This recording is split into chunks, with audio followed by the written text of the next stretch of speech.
Josephine. So if you want to say something like Dad's sister Josephine, and then go into it, so that I can start from that. Okay, so Dad's sister Josephine was the youngest of the four siblings. A very kind, sweet lady, and I think an accomplished piano player, and I think her principal vocation in life was as a piano teacher. We did not know her well. She lived in the Midwest, and we didn't get much chance to visit with her. She passed on several years ago now, being probably 2011, of pancreatic cancer. So I think that closes out a little bit the loop on my father and his siblings. I want to come back, I think, with some further tales about Dad, and maybe now is as good a time as any to do it. It was these little anecdotes that I think prompted the idea that it might be fun to do something like this.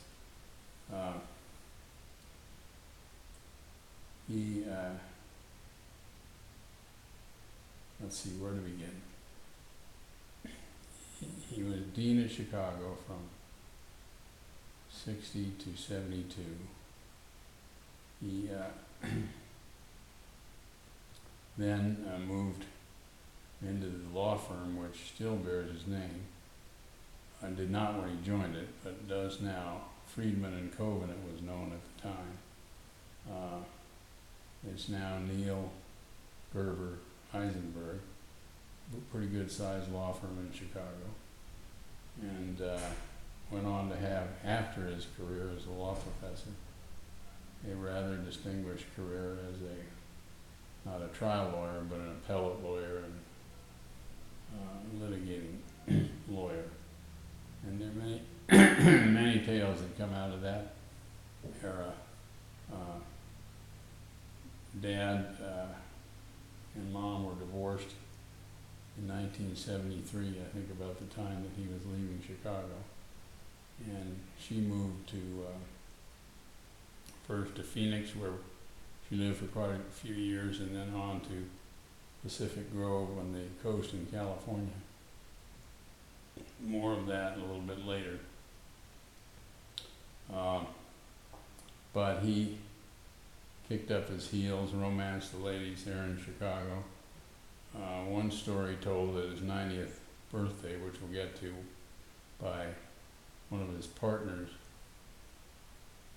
reflected him coming down. He was at a lively dancing party. My brother Andrew, who ended up practicing law with Father for a while, decided Dad needed to go home. He'd had enough partying for the evening. So he took him down to the curb, called a cab, put him in the cab, sent the cab away. Andrew got in the next cab and drove away. And the partner says that within 5 minutes the cab came around the corner, unloaded Dad, who went back to the party. He was quite a dancer, wasn't he? He was quite a dancer. And then at his 90th birthday, when he was given a microphone and a chance to speak, he was asked what he most regretted in life. And his answer was that he missed the sexual revolution. This was an interesting comment to his sons, who had always thought of him as a very stern Puritan figure when we were young, and there are some photographs in the collection that indeed, looking at them, would lead you to believe that that is the kind of fellow he was. But he mellowed in his later years, or in any event, he had a lot of fun, and he eventually married one of, I don't know that she's one of his former students, but a former student at the University of Chicago Law School, Linda Thoren, Thoren, and that was about the time that I got married to Barbara, so call it 1985. So they've been married a long time, had a long, happy run, and we're both still alive and well as we speak. They have a nice country place they go to on weekends down in Michigan around the end of the lake. For a long time, my brother Andy and his wife Holly have had an adjacent place, although they're, I think, in the process of transitioning into a place in another location. But so there is that thumbnail. I ought to take it down now through some of the next generation. What, if anything, did I leave out about? I wanted to tell about Dad a couple of stories, I guess, or at least one, which requires a little bit of circumlocution. My college classmate, Charles Bolen, B-O-H-L-E-N, not known to me at the time I was in college, was the son of a very well-known and famous American of the World War II era, whose name was also Charles Bolen, although he had the nickname Chip. And Chip served in various sensitive capacities, including Roosevelt's translator to Stalin. And there is a book worth looking at for any of you who are interested in, called The Wise Men by Walter Isaacson, who also wrote the recent biography of Steve Jobs. And in that book, Isaacson traces the careers of 6 diplomats in the World War II era, including Chip Bolen, Dean Acheson, Averell Harriman. I can't name the other 3, but these are 6 guys who were at Yale, I think, together in the Skull and Bones, and rose to play huge parts in the Roosevelt administration, the Truman administration, and the I think perhaps that's about as far as any of them got, but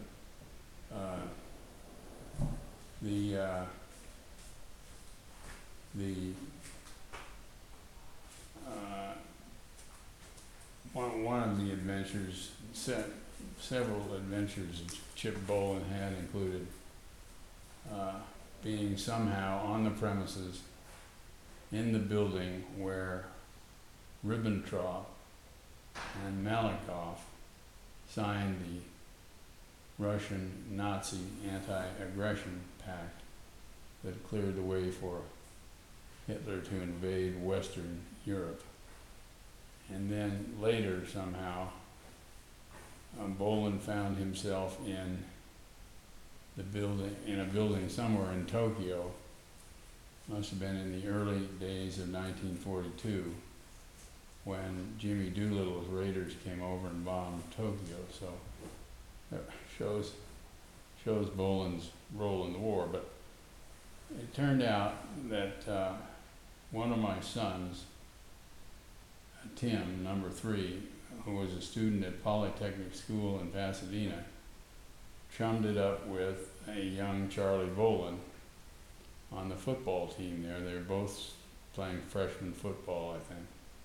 And I bumped into Charlie Bolen Sr. at a football game there, who identified himself to me, said we're in the same class at Harvard. Well, it turned out that Timothy and Charlie's daughter, Avis, had a fledgling romance going, which blossomed into 7 years, 3 years at high school, 4 years at college. And so Barbara and I began to see a lot of the Bolens. We'd become very close to Charlie and his wife, Jay, and discovered at their home in Glendale, California, on the wall there, a series of knickknacks and photographs, one of them being a 100 ruble note signed by Roosevelt, Stalin, and Churchill at Yalta, I believe. And then photographs of, I believe, young Charlie sitting in, or maybe Chip Bolen, sitting in the front seat of a convertible with John Kennedy, President John Kennedy, and a picture of Charlie, my contemporary, sitting in the lap of George Marshall, the great George Marshall, who was so important to our victory in World War II. And so I happened to relay all this back to my father, who, without batting an eye, said, "Oh, I've sat in the front seat of a commercial convertible with JFK." Well, it turned out that they were classmates at Harvard, my father and JFK.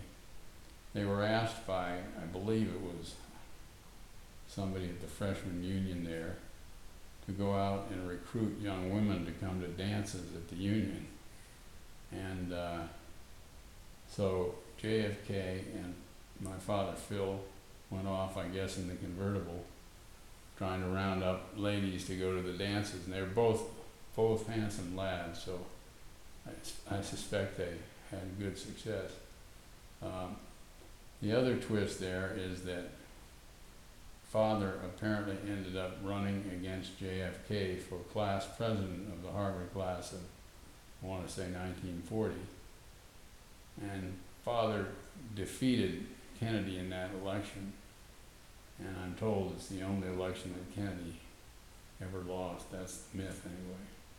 So Dad was able to one-up me pretty good on that.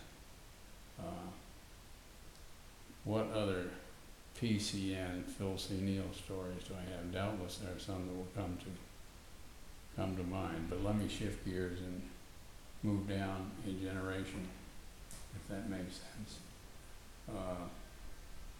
So Phil, though he was the second son, was the first to start producing offspring, and so I turned out to be the oldest child of the new generation, born in 1947, and a little ahead of, I guess, Peter, Uncle William's first son, must have come 2 or 3 years later.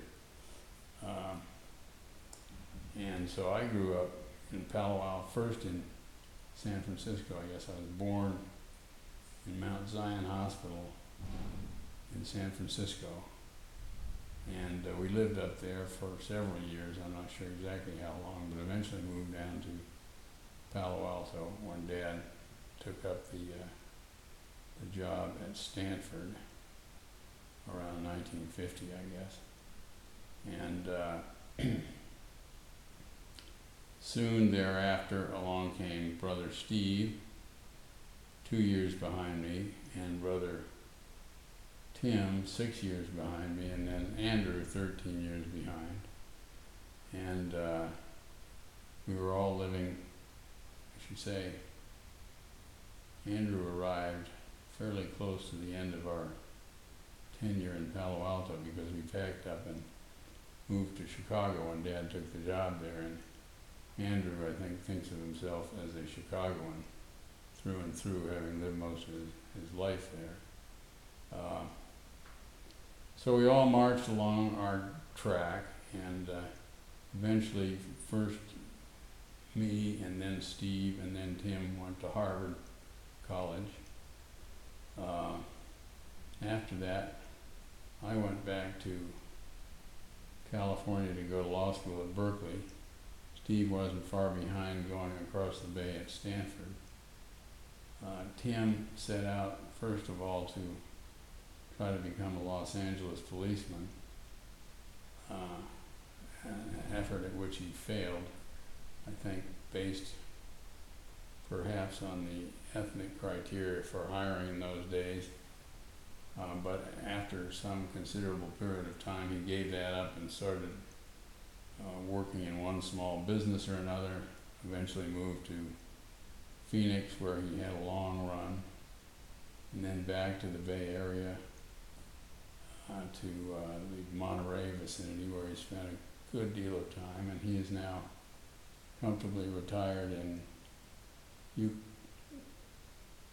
Eureka Springs, Arkansas, a little touristy town in the Ozarks in the northwestern corner of Arkansas, very pretty, quite quaint. And he seems to be happy as a clown there. He travels, he has enough dough to sustain his modest lifestyle, and he's married third time to a very lovely nice lady named Lori. And then Andrew elected a totally different path. He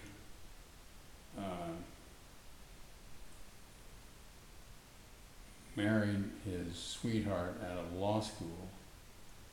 They Boston University Law School is what I'm talking about. Andrew went to Stanford, went back to BU. I think my brother Steve would say that encouraging Andrew to go to law school was the worst advice he ever gave. Certainly not because Andrew lacks any of the mental acumen or skills it takes to be a good lawyer, but he just, I guess, didn't like the practice, straight and simple.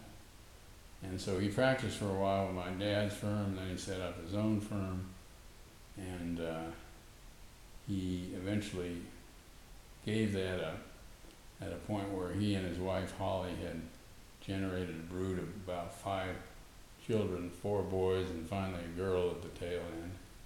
Holly was very successful and busy as a senior partner at Sidley and Austin, a major Chicago firm. And so Andrew has settled in to become the mom in the family, shuttling kids around, looking after their music lessons and all their needs. And on the side, as a project, kind of taking charge of the fundraising for capital projects at the University of Chicago Lab School, I think playing a very important role getting that school's new facilities funded and in general providing board level guidance to the school. So he has had a full productive career doing that.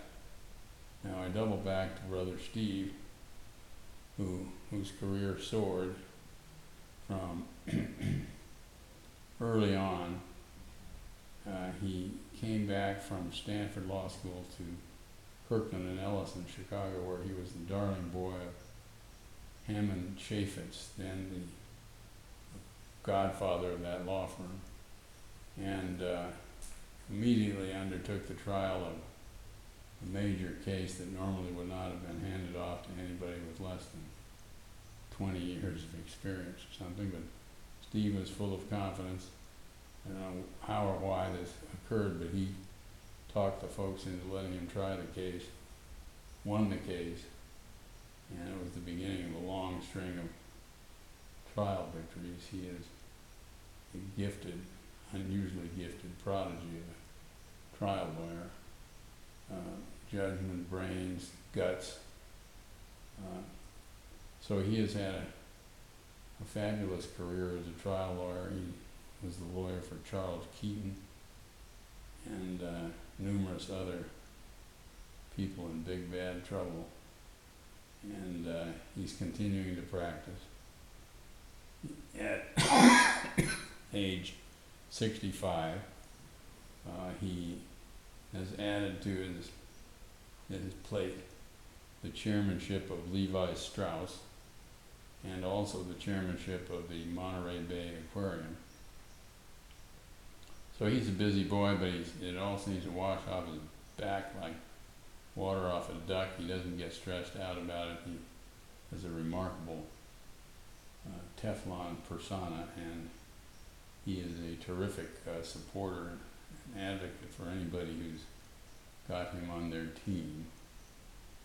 Now, at some point it'd be nice to hear details that, because one of the things that's nice about listening to all these stories that are well beyond our generation's time is the fact that none of us know these stories. So for example, talking about things you remember from being a kid in your house, things you used to do with Steve, or a memory you have of Steve as a kid, and Tim as a kid, and Andy as a kid, like those kinds of things are things that we have no contact with, and we only know you guys in your roles as our fathers and uncles and stuff, so those kinds of details are, like, in my opinion, things that we'd love to have. good to have. Well, And if you want to take a break, we can start this up again whenever you want to. but while you're on that topic, I can throw out a few of those. Okay, let's do that. I don't know them all, but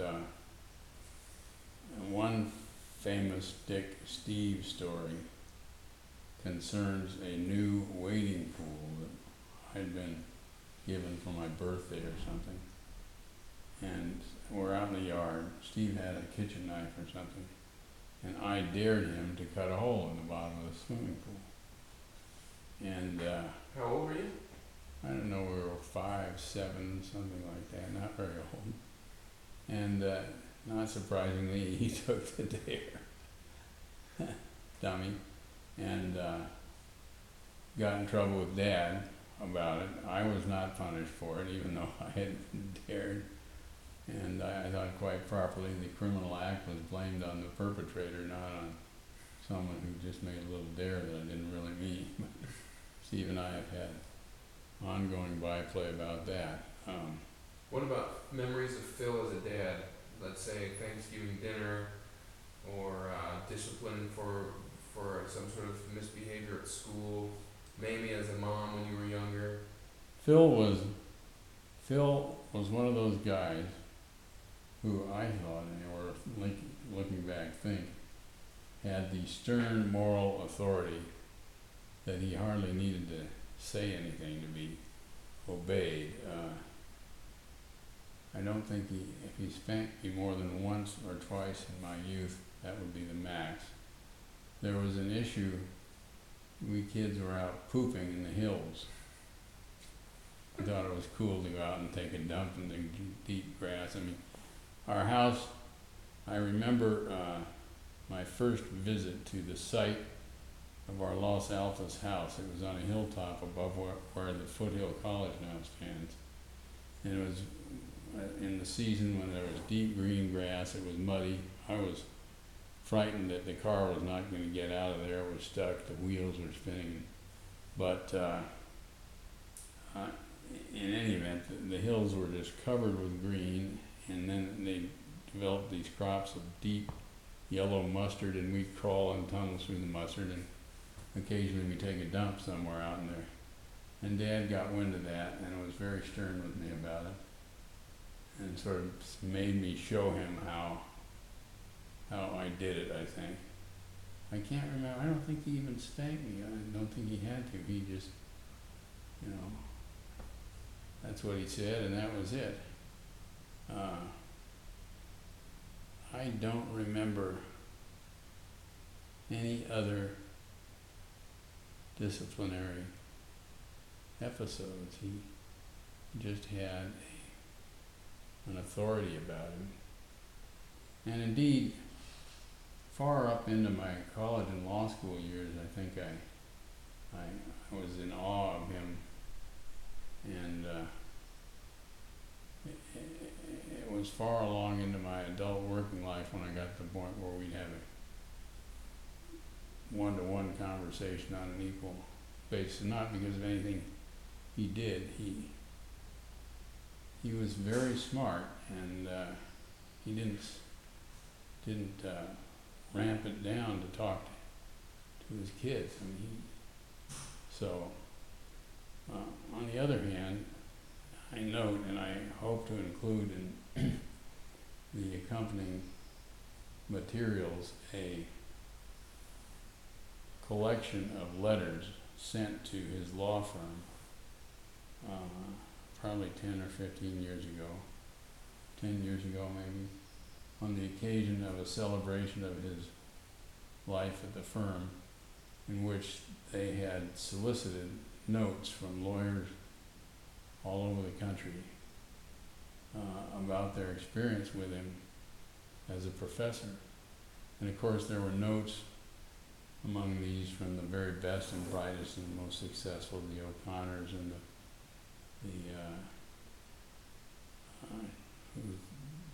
chief that I mentioned, why am I forgetting his name?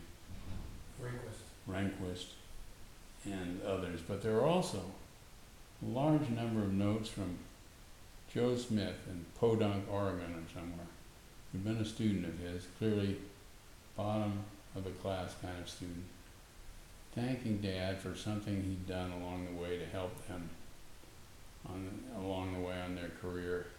There was a young woman in the class back when there were hardly any women, who had tried to get a job. She was looking to settle in Carolina, north or south, I've forgotten which. And she went in and saw Dad. Dad apparently picked up the phone. He had some contact down there. And before he was through, he had got a job for her down in Carolina. And it kind of runs through these materials that he was very kind and helpful and a mentor, true mentor to his students, even though he was intellectually pretty tough. And so that impressed me very much. Let's move on to Mamie as a mom, but the battery light's flashing, Okay, so we'll have So- to change. wait for a new chapter. Yeah. It'll be really nice to have